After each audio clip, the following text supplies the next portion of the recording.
Hello दोस्तों। आज मैं कोर्ट रूम में बैठा था और अपने केस के नंबर आने का इंतजार कर रहा था और उसी टाइम एक डाइवोर्स का केस चल रहा था।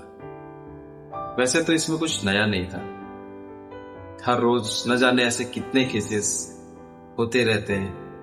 हर रोज कोई ना कोई ऐसे केसेस देखने को मिल जाता है। सब कुछ बहुत नॉर्मल होता है। हम लॉ स्टूडेंट के लिए ये कोई बड़ी बात नहीं होती, क्योंकि हर रोज कितने ऐसे केसेस दिखते हैं। पर आज कुछ ऐसा हुआ जिसने मुझे अंदर से झकझोर दिया। एक सवाल मेरे दिमाग में आया और उसने मुझे सोचने पे मजबूर कर दिया कि जब एक शादी टूटती है तो क्या सिर्फ दो इंसान अलग होते हैं? जो मैंने देखा वो बहुत पीड़ादायक था कि जब एक शादी टूटती है तो कितनी जिंदगियां बर्बाद होती।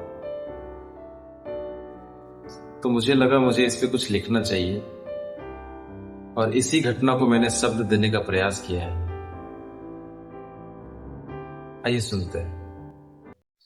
वो वादे, वो कस्में, शादी के वो अनगिनत रस्में आज अदालत की फाइलों में कैद थी। जो हाथ कभी मेहंदी से सजे थे आज कानून के कागजों पर हस्ताक्षर करते हुए कांप रहे थे। जब एक शादी टूटती है तो सिर्फ दो इंसान अलग नहीं होते, बल्कि अलग हो जाते हैं दो परिवार। बिखर जाते हैं माँ बाप के सपने और टूट जाते हैं एक हंसता खेलता, एक फलता फूलता खुशियों का संसार। तो प्यारी सी बच्ची जो अपने पापा की जान थी, अपनी मासूमियत भरी आवाज में अपनी माँ से पूछती है, माँ पापा कब आएंगे? पर माँ के पास कोई जवाब नहीं होता। कुछ होता है तो होती है सिर्फ खामोशी। वो छोटे छोटे हाथ, वो नन्हे नन्हे पाँव, वो मासूम चेहरा, वो प्यारी सी मुस्कान जिसे देखने मात्र से पापा का सारा टेंशन खत्म हो जाता था। उस नन्ही सी बच्ची के लिए पापा का प्यार बस वीकेंड का सौगात बन जाता है। स्कूल में जब उसके दोस्त पूछते हैं कि तुम्हारे मम्मी पापा अब साथ क्यों नहीं रहते, तो उसकी मासूम आंखें, जिसके पास इस बात का कोई जवाब नहीं होता, बस नीचे झुक जाते हैं। उसका बचपन, उसकी शरारतें, उसकी शैतानियां, उसके किलकारियां, उसके माँ बाप के तलाक रूपी तूफान के बवंडर में खो जाते हैं। अदालत के बाहर वकील बड़ी बेरुखी से फाइलें समेटते हैं।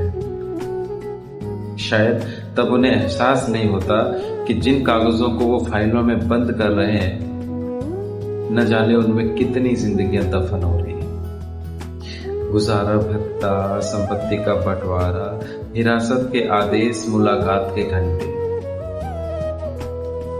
प्रेम को अब कानूनी भाषा में तौला जाता है। रिश्तों की कीमत चंद रुपयों में लगाई जाती है। किसी से लड़ाई करके, किसी से नफरत करके, किसी से बैर रख के आप सुकून से दिन तो गुजार सकते हैं, पर कम वक्त ये रात नहीं गुजार सकते। रात होती है, आंसू दोनों तरफ बहते हैं। बस एक ही सवाल, कहाँ गलती हो गई, कहाँ चूक हो गई? फिर तब तक बहुत देर हो चुकी होती है। वो 7 फेरों के राख के ढेरों में कोई चिंगारी नहीं बची होती।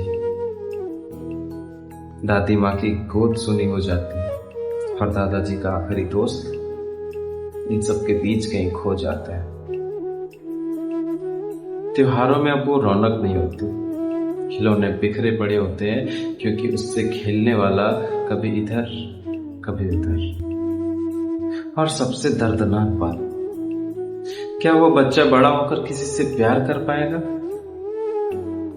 क्या वो किसी रिश्ते में भरोसा कर पाएगा?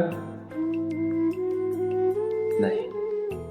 क्योंकि उसने देखा है कि कैसे एक झटके में सब समाप्त हो जाते हैं। रिश्ते तोड़ने के सैकड़ों वजह हो सकते हैं, पर आप वो एक वजह ढूंढना जिससे रिश्ते निभाए जा सकते हैं, जिससे साथ रहा जा सकता है। क्योंकि जब रिश्ते टूटते हैं तो सिर्फ दो लोग अलग नहीं होते, बिखर जाती है एक पूरी दुनिया। फलता फूलता हंसता खेलता एक खुशियों का संसार, और उसके मलबे में दब जाती हैं अनगिनत उम्मीदें, हजार सपने और कई मासूम जिंदगियां।